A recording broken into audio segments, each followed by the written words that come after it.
वही देख सकते हैं स्विगी से हम लोग के पास क्या आया है। ये दोनों नीचे का पिज्ज़ा है और ऊपर का गार्लिक ब्रेड वाला है, कुछ करके हम लोग ने मंगाया है। जो हम लोग के गांव में आया है घर पे, अभी थोड़ा देर हुआ है गया है लेकर। तो चलिए इसको अनबॉक्स करते हैं। कमेंट करके जरूर बताइएगा आप लोग घर पे खाते हैं कि बाहर जाके होटल में खाना पड़ता है।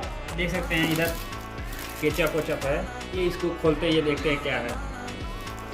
वही देख सकते हैं गार्लिक ब्रेड, देख सकते हैं कॉर्न पिज्ज़ा है गाइस, गोल्डन करके पिज्ज़ा है। हम लोग का प्राइस पड़ा है 324 रुपये।